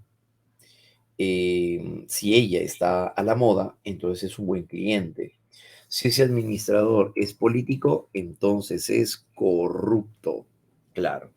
Entonces un prejuicio es una particularidad. Eso es un prejuicio. Es una particularidad, pero que surge de un estereotipo. Claro. Entonces, en este caso, al momento en el cual una joven dice, eh, todo hombre, yo creo, yo pienso que todo hombre tatuado es rudo, es violento, es impulsivo. Ese es un estereotipo. Al momento en el cual ella conoce en la universidad a un joven universitario que va a llegar va a tener un tatuaje desde el cuello hasta el tobillo, ella entonces se aleja de él. ¿Por qué? Porque llega a presentar una actitud desfavorable. Entonces, al momento de darse esto, ¿qué sucede? Bueno, porque va a reaccionar en el caso del prejuicio de esta manera. El prejuicio entonces se va a llegar a mostrar así. El prejuicio es un comportamiento previo, es un juicio previo a la manifestación de una conducta. Entonces, los prejuicios vienen a ser eso, no son juicios previos. De esa manera. Si ese administrador entonces político es corrupto, viene del estereotipo de que todo político es corrupto. Ahora, si ese administrador en particular es político, entonces también es corrupto. Claro, ya está juzgándolo sin conocerlo. Eso se llama prejuicio. En cambio, la discriminación ya es la acción, el acto desigual, como por ejemplo no incluir a un compañero de clase en los juegos por ser discapacitado o no permitir que una mujer labore por ser madre soltera. Eso sería una discriminación. La discriminación ocurre porque es la acción que se comete como una manifestación de un prejuicio. Ujú. Como manifestación del prejuicio. Claro, entonces eso implicaría la discriminación. Muy bien, chicos, entonces ahí es donde encontramos, sobre todo, ¿no? Claro, entonces eso va a caracterizar los tres elementos claves, ¿ya? Por otro lado, pasamos ahora a la sensación y la atención. Vamos a recordar también algunos puntos claves de este tema. Y es que cuando hablamos acerca de la atención y de la percepción, de la atención, percepción, atención, vienen a ser procesos cognitivos. Todos ellos son procesos cognitivos. Los procesos cognitivos ahora van a ser aquellos procesos que nos van a permitir conocer o representar la realidad en nuestra mente. En el caso de la sensación nos referimos a un proceso psicofisiológico, el cual va a llegar a partir de va a partir de un registro a nivel sensorial. Cuando hablamos acerca de la sensación, nos referimos a un proceso cognitivo que registra la información a través de los sentidos. Lo que uno ve, escucha, huele, toca, prueba, eso es sensación. La sensación parte de un estímulo. El estímulo, por ejemplo, ¿cuál sería? Sería el sonido de una trompeta. Claro. Cuando suena la trompeta vendría a ser entonces el estímulo. Energía sonora. Pero la energía sonora actúa sobre un órgano, que vendría a ser en este caso el oído. Órgano sensorial. El oído. Órgano sensorial sería el oído.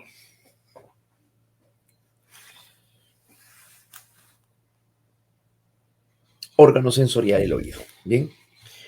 Por otro lado, tenemos también a los receptores sensoriales, que serían los cilios del órgano de Corti.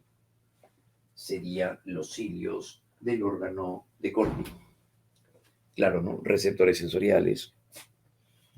Hasta llegar a convertir el estímulo en impulso nervioso. Los receptores sensoriales transforman el estímulo en impulso nervioso. y lo conducen por nervios, vías de conducción, hacia un centro nervioso para que sea procesado, como por ejemplo el lóbulo temporal. Como por ejemplo, entonces, el lóbulo temporal. Y bien, entonces, esto es justamente lo que se va a llegar a dar, ¿no? Todo estímulo actúa sobre un órgano, el órgano presentará los receptores transformarán el estímulo en impulso nervioso y cruzarán por vías de conducción hacia un centro nervioso. Y bien, entonces, esto es justamente lo que se va a llegar a dar. ¿Cómo se va a presentar cada uno de estos elementos? La secuencia del proceso de sensación la podemos ver a continuación de la siguiente manera. Ahora, la energía calorífica es la que se llega a presentar en una taza de café caliente. Cuando una persona toca la taza de café y se quema, saca la mano inmediatamente, que ha producido una sensación táctil. Entonces, aquí el estímulo va a llegar a ser la energía calorífica, es toda forma de energía capaz de activar a los receptores sensoriales. Pero esta energía calorífica actúa en la mano, que viene a estar recubierta de la piel. La piel es el órgano sensorial. El órgano sensorial, que es la piel, es el conjunto de tejidos que contienen a los receptores sensoriales, como por ejemplo el ojo, la piel, el oído, la lengua, todos ellos que van a llegar a ser. Todos ellos van a llegar a ser, todos ellos van a llegar a ser órganos sensoriales. Dentro de los órganos vamos a encontrarnos con los corpúsculos de Ruffini. ¿Estos qué serían? Los receptores sensoriales. Son células nerviosas que presentan excitabilidad, especialidad y conductibilidad. Pero sobre todo nos interesa la transducción. Los receptores sensoriales transforman el estímulo en impulso nervioso y a eso se le llama transducción. La transducción es la transformación del estímulo en impulso nervioso. Y por otro lado, nos encontramos también con la adaptación sensorial. Cuando los receptores sensoriales son excitados continuamente, disminuyen su capacidad de respuesta, llamándose a eso, presentándose a ello como adaptación sensorial. Muy bien, entonces se daría por esta razón. Entonces, por ejemplo, al momento de llegar a probar, decíamos, algo muy dulce, al momento de probar algo de menor intensidad, disminuye la diferencia de esto. Muy bien, al momento de llegar a entrar a una habitación oscura, tal vez no podemos llegar a notar el color de las cosas cuando apagamos las luces, porque no vemos nada, hasta que luego comenzamos a ver en el interior de nuestra habitación. Eso se daría como una adaptación sensorial progresivamente. Los receptores sensoriales transforman entonces el estímulo en impulso nervioso, y este impulso nervioso va a comenzar a viajar por unos nervios llamados vías de conducción. Entonces una persona al momento de quemarse la mano, el impulso nervioso, que viene a ser la información de quemarse, ¿no? De calor, va a viajar por la mano, el brazo, el antebrazo, y al llegar así hacia la médula espinal. Lleva la información o impulso nervioso, los nervios aferentes, y llegaría así a la médula espinal. La médula espinal es el centro nervioso. Recuerden que la médula es el cordón nervioso, es la médula que estaría siendo el cordón que está dentro de la columna vertebral. El centro nervioso ahora procesa el impulso, enviando luego información a los músculos y a las glándulas. Muy bien. Y va a emprender el camino de regreso por las llamadas vías eferentes. Y si hablamos acerca de las vías eferentes, se refiere a que lleva información del centro nervioso hacia los músculos y las glándulas, ¿ya? El centro nervioso se encargará entonces de procesar la información de esa manera. Muy bien, aquí se presenta una diferencia entonces también entre lo que es el acto reflejo y el arco reflejo. El acto reflejo y el arco reflejo. Cuando hablamos acerca del acto reflejo, el acto es la acción. Es el acto, es el momento de que alguien se quema, saca la mano inmediatamente, ese es un acto. Pero el arco reflejo va a llegar a ser los elementos que fisiológicamente participan para que se produzca la acción. El arco viene a ser entonces los elementos que fisiológicamente participan dibujándose un arco imaginario. Entonces, una persona cuando se quema la mano y saca la mano, eso es un acto reflejo. Pero ¿qué ha pasado? Ha habido un impulso nervioso que ha llegado a transmitirse desde los receptores, pasando por los nervios aferentes, llegan a la médula, nervios eferentes, regresa, ya, ese es el arco reflejo. El arco reflejo representa la secuencia de elementos que participan para que se produzca la sensación. Para que se produzca, dijimos así, entonces la sensación. Ese sería el arco reflejo. ¿Ya? El acto entonces es la acción, lo observable, el acto es lo que, el arco, perdón, es lo que no vemos, porque viene a darse de manera interna, es como funciona el sistema nervioso. ¿Sí? Modalidades. Tenemos a continuación a las sensaciones exteroceptivas, que son las que nos permiten registrar el medio externo, como por ejemplo los cinco sentidos. Tenemos a la vista, los conos y los bastones. Los conos nos permiten captar luz o registrar la luz y los bastones nos permiten ver en poca luz, en la penumbra. El oído, perdón, es donde se va a llegar a presentar a los fonorreceptores, que son cilios del órgano de Corti y que registrarían más bien a los sonidos. Lóbulo temporal. En el caso del tacto, hablamos acerca de la piel, y es aquí donde se presentan a los termorreceptores, como los corpúsculos de Krauss y los corpúsculos de Ruffini, que registrarán el frío y el calor respectivamente. Los mecanorreceptores, donde estarían los corpúsculos de Pacini y de Meissner. Pacini registra la presión y Meissner registra la textura y la vibración de baja frecuencia. Los nociceptores van a registrar más bien sobre la sensación de dolor algésica. Centro de procesamiento será el lóbulo parietal. El gusto, por otro lado, es aquel donde se va a llegar a presentar como órgano la lengua. Y también aquí es donde vamos a llegar a evidenciar a los quimiorreceptores, ¿no? Los quimiorreceptores. En ese sentido, nos encontramos también con los botones gustativos, que son los que van a registrar los sabores. El lóbulo parietal se encuentra también acá. El olfato, en el caso de la nariz, y los cilios de la mucosa olfativa son los receptores sensoriales. ¿Dónde se va a procesar esto? A nivel de el lóbulo temporal, el bulbo olfativo o también llamado rinencéfalo, ¿no? Es aquí donde nos vamos a encontrar más bien con el rinencéfalo. Muy bien, chicos. En las sensaciones propioceptivas tienen que ver ahora con la sensación kinestésica o sinestésica. La sensación kinestésica o sinestésica es a la que hace alusión, hace referencia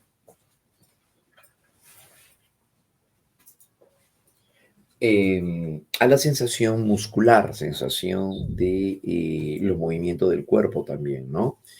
Claro, entonces es la que informa sobre la posición del cuerpo, el movimiento también, y el estiramiento muscular, como el peso y la masa de los objetos. Esto va a llegar a darse entonces aquí, ¿no? Sensación muscular, sensación sinestésica o de tensión muscular. Ese es el punto. La sensación que se daría aquí se da por este lado. Los receptores sensoriales serían los músculos y las articulaciones, y en el caso del receptor sensorial serían las terminaciones nerviosas libres. A eso se refiere, ¿no? Hacia las terminaciones nerviosas libres. Son los receptores sensoriales. Y el centro de procesamiento corresponde al lóbulo parietal. Ahí es donde se va a llegar a dar el centro de procesamiento. Pero también tenemos a la sensación vestibular o llamada también laberíntica. Esta es la que informa sobre el equilibrio y la gravitación. Claro, es la que nos permite mantener el equilibrio, como cuando manejamos bicicleta, bailamos, y el equilibrio, la sensación de equilibrio, se encuentra en el oído interno. Los receptores sensoriales son unas estructuras llamadas otolitos, y los otolitos van a llegar a ser los receptores sensoriales del oído. Claro. Estos otolitos van a propiciar en nosotros entonces registrar la sensación del movimiento, ¿no? Además de, también el centro de procesamiento recae sobre el cerebelo y el óvulo parietal. Cerebelo y, por otro lado, el óvulo parietal, ¿no? Como un valor también altamente significativo en este caso. Muy bien, por otro lado tenemos a las sensaciones interoceptivas. Claro, ¿no? Hablar acerca de las sensaciones ahora de naturaleza interoceptiva se refiere acerca de los órganos internos y de ser así, nos enfocamos ahora hacia lo que va a llegar a corresponder,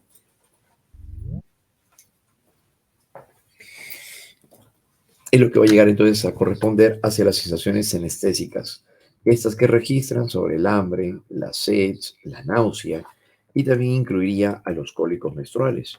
Claro, ¿no? Esa es la sensación interna, se llama senestésica, con E, órganos internos. Esta va a tener como órganos a las estructuras orgánicas internas, pero también tiene a los receptores llamados quimiorreceptores. Centro de procesamiento ligado hacia el sistema límbico, el lóbulo de la ínsula, y también por otro lado tenemos aquí dentro del sistema límbico pues al hipotálamo, ¿no? El hipotálamo es aquel que se va a llegar a encargar de esto. El hipotálamo. Muy bien. Eso se daría entonces como parte de las llamadas sensaciones senestésicas, ¿no? Eso será en torno a la sensación senestésica. Muy bien, órganos internos. Pero todo lo que captamos a través de los sentidos luego se va a filtrar a través de la atención. La atención nos permite seleccionar y filtrar información. Como cuando llegamos a estar en la calle, claro, ¿no? Y luego llegamos a coger objetos del medio, del entorno, tal vez al momento de cruzar la calle, algo llama nuestra atención. El comportamiento que suelen tener algunas personas, ya eso lo veremos también dentro de ese sentido.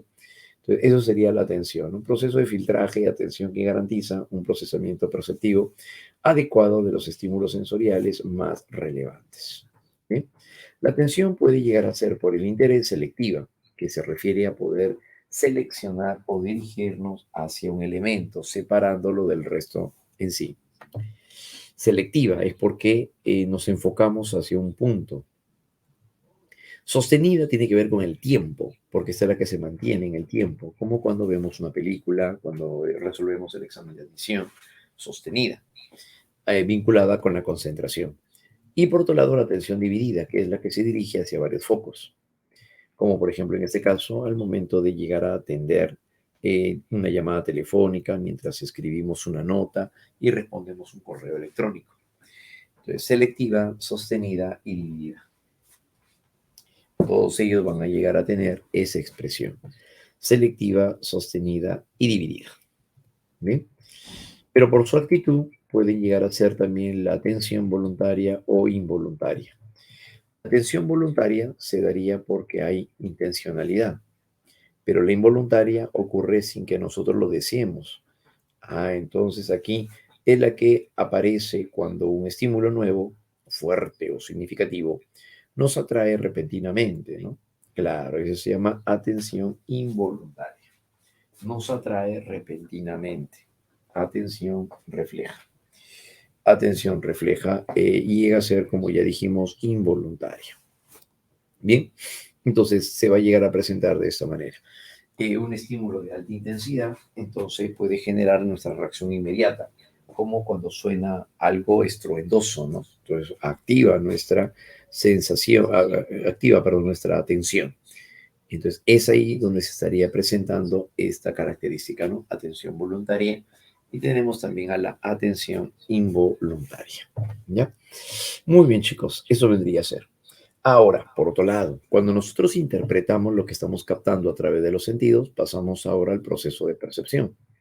La percepción corresponde cuando le damos significado a lo que vemos, tocamos, olemos o probamos. Por eso tiene que ver con reconocer las características sensoriales. La percepción permite entonces integrar, reconocer, interpretar lo que captamos a través de los sentidos. Entre los principios de percepción tenemos ahora el principio holístico. ¿Qué nos dice el principio holístico? De que el todo es más que la suma de sus partes. Aquí la escuela Esta escuela señala de que el todo es más que la suma de sus partes y presentará a raíz de ello el principio holístico. Esto se daría como cuando nosotros llegamos a ver esta imagen de un perrito y este perrito finalmente estaría formándose o constituyéndose de esta manera. La percepción tiene que ver entonces en donde nosotros juntamos las partes para construir una representación general que vendría a ser el todo. Y eso es lo que se va a llegar a dar, ¿no? Principio de percepción. Entonces el todo es más que la suma de sus partes, principio holístico. Y eso es lo que lo va a llegar a definir, ¿no? Entonces, en ese sentido, la percepción consiste en interpretar o darle significado a las cosas. Pero nuestra mente busca la manera más simple de hacerlo. A eso se le llamará la ley de la pregnancia. La ley de la pregnancia alberga a los demás procesos cognitivos, perdón, a los demás leyes perceptuales. Entonces, al momento de llegar a decir, ¿qué vemos en esta imagen?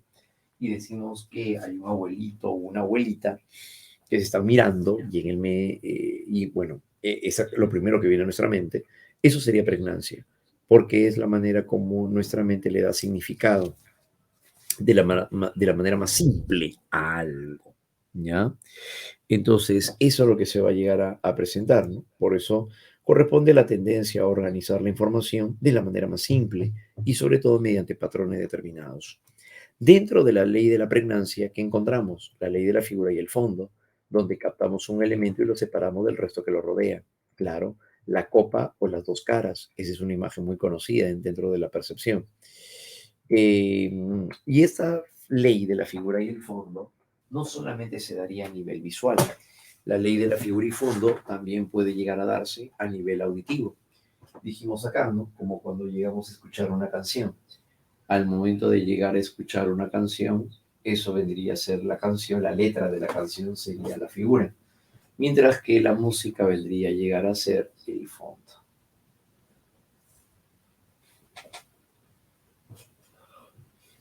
Eso vendría a ser entonces en cuanto a la ley de la figura y el fondo. Pero también encontramos a las demás leyes, como por ejemplo, ¿cuál es? La ley de la agrupación. Aquí nos referimos a la ley del cierre. Tendencia a llegar eh, a juntar elementos y conformar o constituir un todo. Claro, esa es la ley del cierre. Tendencia a unir elementos segmentados, por las cuales podemos llegar a apreciarlo entonces también de esta manera.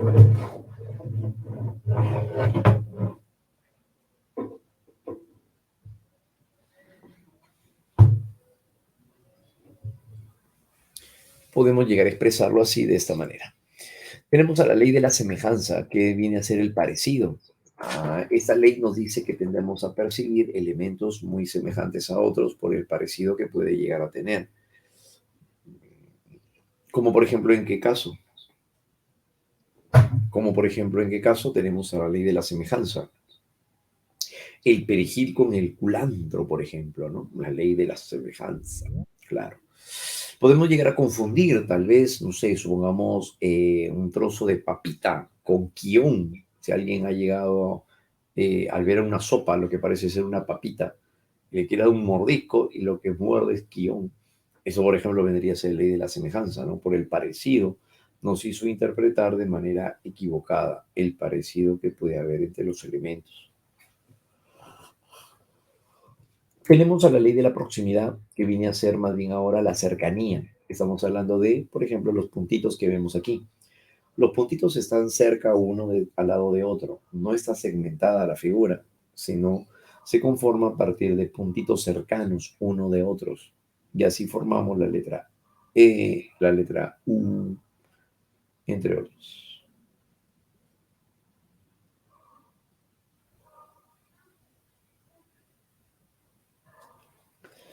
Bien, entonces, en la ley de la proximidad, si hablamos acerca de la ley de la continuidad, es cuando se sigue más bien ahora un patrón de dirección, ¿no? Continuamos lo que parece ser un cuchillo atravesando el cráneo de un niño, ¿no?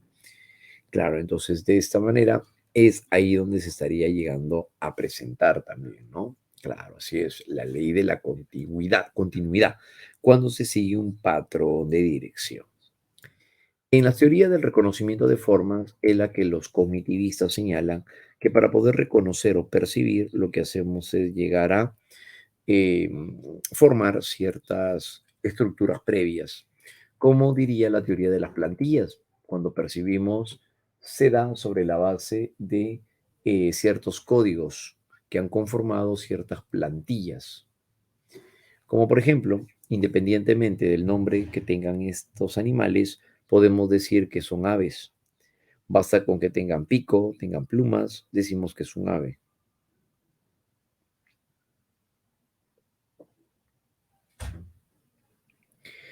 Y de esta manera lo percibimos así porque formamos una categoría, ¿no? Buscando así una correspondencia. Claro, por esa razón, teoría de las plantillas. Al momento decíamos acá de señalar animal de cuatro patas que ladra y decimos automáticamente perro. Ah, entonces eso va a llegar a conformarse entonces en una plantilla, pues, ¿no? Claro, entonces la plantilla va a estar representado de esa manera. ¿Por qué? Porque llegamos a presentar características que formarían parte de una categoría o de un concepto, ¿ya? Muy bien. Por otro lado, tenemos la teoría de los prototipos. Esta es la que nos dice que al momento de percibir, llegamos a formar imágenes sobre imágenes tridimensionales.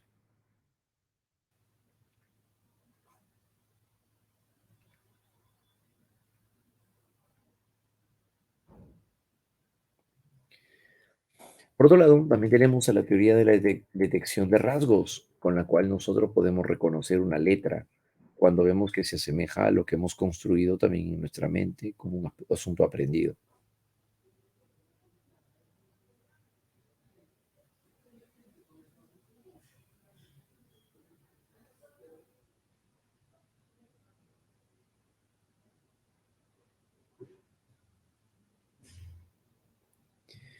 En este caso, la teoría de la detección de rasgos nos dice de que al momento de percibir, lo que hacemos es llegar a seleccionar las características esenciales y comunes. Sostiene que cuando percibimos detectamos rasgos básicos para reconocerlos. El ingreso sensorial es descompuesto en propiedades o rasgos principales. El reconocimiento se realiza contando con la presencia o la ausencia de las características esenciales.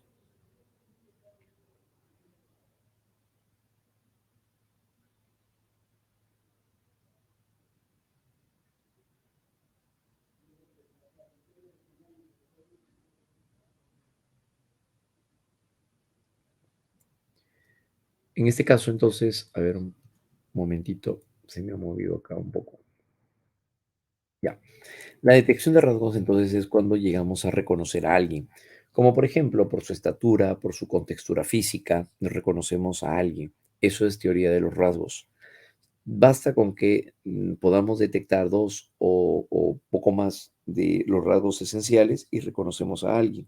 Ya, eso viene a ser la teoría de los rasgos.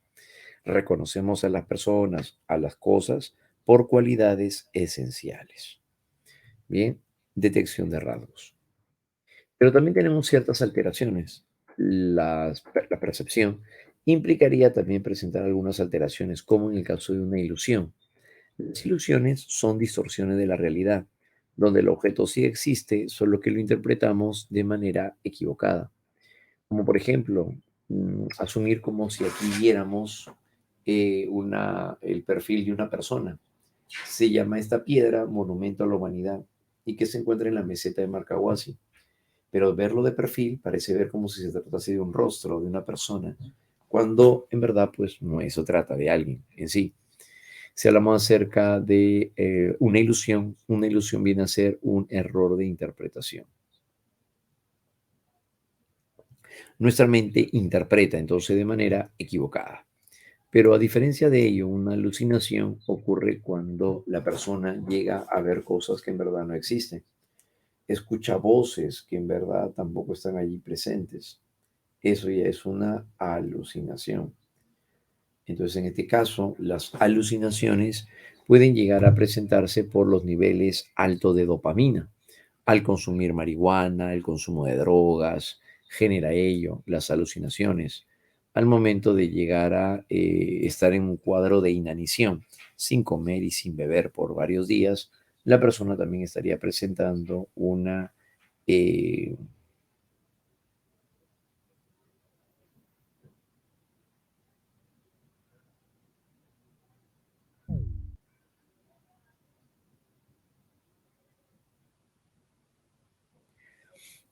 En el caso de las alucinaciones se les llama también, por cierto, falsas percepciones o pseudopercepciones. Pseudopercepciones. Las pseudopercepciones se le llama así por el prefijo pseudo, que significa falso.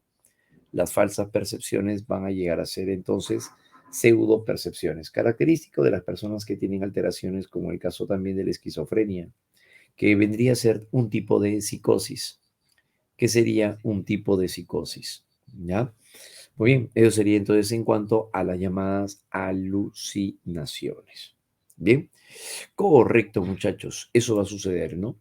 Y por otro lado, cuando hablamos acerca de la memoria, proceso cognitivo, mediante el cual también nosotros vamos a llegar a almacenar en nuestra mente información. La memoria es un proceso que permite codificar, almacenar y recuperar información, pero va a estar defendida por la psicología cognitiva.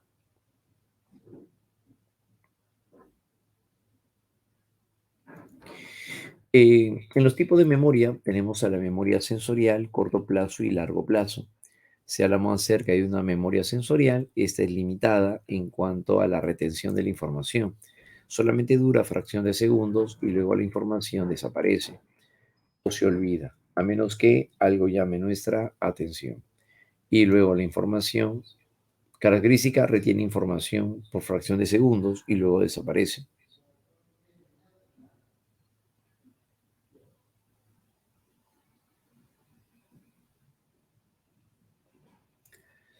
Receptores sensoriales serían la base biológica. En cuanto a la memoria de corto plazo, tenemos que el tipo de información es categorial.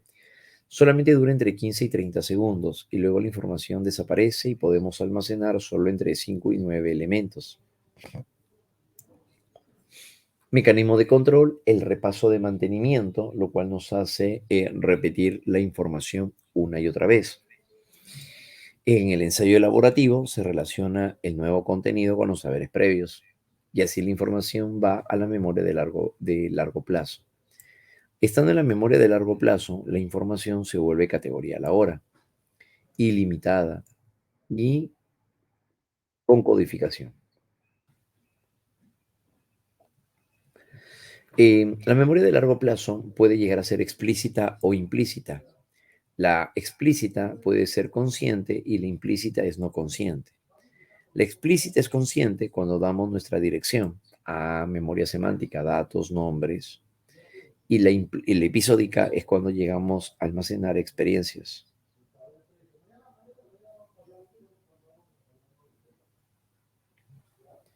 La memoria episódica es donde llegamos a almacenar experiencias, pero en forma de imágenes mentales. En la memoria procesal o procedimental se almacenan habilidades o destrezas, como manipular los naipes, montar bicicleta, nadar, base biológica, los ganglios basales. Y la memoria emotiva o emocional, donde tenemos a la amígdala cerebral, donde tendríamos más bien ahora a la amígdala cerebral. ¿Ya? ¿Listo? Muy bien, chicos. Excelente. Bien, entonces, hasta aquí vamos a llegar con la parte de nuestro repaso, jovencito, porque ya el tiempo nos ha ganado. Ya, pero ya en nuestro siguiente bloque vamos a ir revisando, vamos a ver si nos alcanza el tiempo para poder completarlo, o si no, ya estaríamos viendo pues la parte también de nuestro material práctico, ¿no? Que es de lo que se trata también. Vamos a hacer un repaso, pero bastante agresivo, ¿ya? Muy bien, chicos, entonces nos estamos viendo en nuestra siguiente horita para poder continuar ya con nuestra siguiente y última parte, ¿ya? Listo, muy bien, chicos, un abrazo entonces y aprovechen su descanso. Nos vemos, muchachitos, regresamos.